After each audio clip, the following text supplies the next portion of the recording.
Good morning everyone. अब हम पढ़ने जा रहे हैं 7th क्लास की हिंदी, जिसमें हमारा सेकंड पार्ट चल रहा था दादी माँ।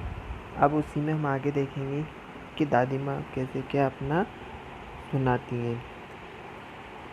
गूंगी मालकिन रामी की चाची रोती हुई दोनों हाथों में आंचल पकड़ते हुए दादी माँ के पैरों की ओर झुकी। यानी कि मालकिन थी कौन? दादी माँ उस टाइम। और रामी की चाची यानी कि जो उसकी चाची है, और रोते हुए आई और उनके आंचल में अपना हाथों से आंचल पकड़े हुए दादी माँ के पैरों में झुक गई। बिटिया की शादी है, आप दया करेंगी तो उस बेचारी का निस्तार कैसे होगा।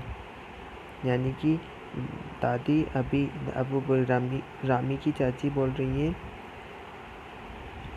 कि अभी बिटिया की शादी है, आप दया कीजिए, फिर आपका कर्ज हम बाद में लौटा देंगे।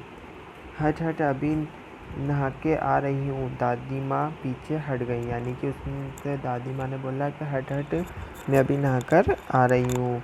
जाने दो दादी, मैंने इस अभिप्रिय प्रसंग को हटाने के लिए कहा। बेचारी गरीब है, दे देगी कभी। चला है समझाने। यानी कि सॉरी, दादी माँ ने उसको धुतकारते हुए हट कहा और उसके बाद उसे धुतकारते हुए फिर दादी से वो कौन कहता है? लेखक कि जाने दो दादी, मैं इसे अभिप्रिय प्रसंग यानी कि मैं अच्छी तरह से इससे परिचित हूँ। जो परिजन है ना, उससे तो दादी फिर उससे कहती है हटाने के लिए कहा। बेचारी गरीब है, दे देगी अभी, चल। यानी कि अब बच्चे होते हैं, जो पोते होते हैं, वो कहते हैं ना पोता पोती की दादी, अभी चलो अपन बाद में इससे ले लेंगे। ऐसे कर उन्होंने भी यही बोला। और दादी उसको कहती है कि तू आया मुझे समझाने। मैं चुपके से आंगन की ओर चला गया। कई दिन बीत गए, मैं इस प्रसंग को एकदम भूल सा गया।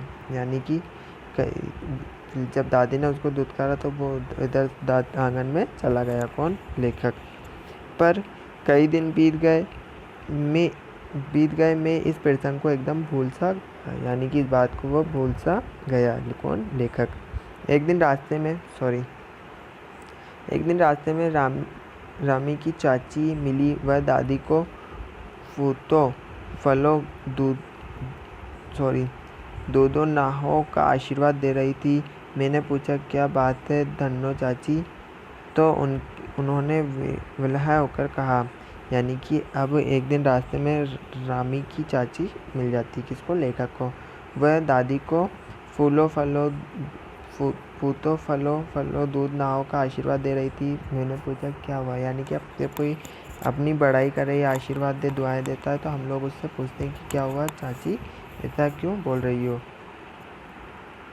तो ऋण हो गई बेटा, भगवान भला करे हमारी मालकिन का। यानी कि उनकी भलाई हो जो हमारा ऋण मुक्त कर दिया। और ऋण का अर्थ होता है ऋण से मुक्ति, यानी कि उन्हें हमें मुक्त कर दिया।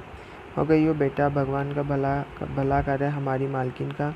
कल ही आई थी, पीछे का सभी रुपया छोड़ दिया, ऊपर से 10 रुपये का नोट देकर बोली, देखा धन्नो, जैसी तेरी बेटी वैसी मेरी 10-5 के लिए हंसाई न हो।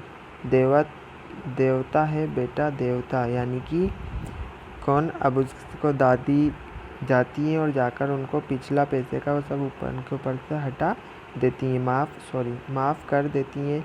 और बाद में ऊपर से उसे 10 का नोट और देकर बोलती है कि धन्नो, जैसी तेरी बेटी वैसी मेरी 10-5 के लिए हंसाई ना हो। यानी कि 10-5 जगह मेरे ऊपर हंसाई मजाक ना बनाए, इसलिए मैं तुझे ये पैसे और देती हूँ। तो उसे वो कहती कि दादी तुम्हारी, हमारी मालकिन देवता है बेटा, देवता।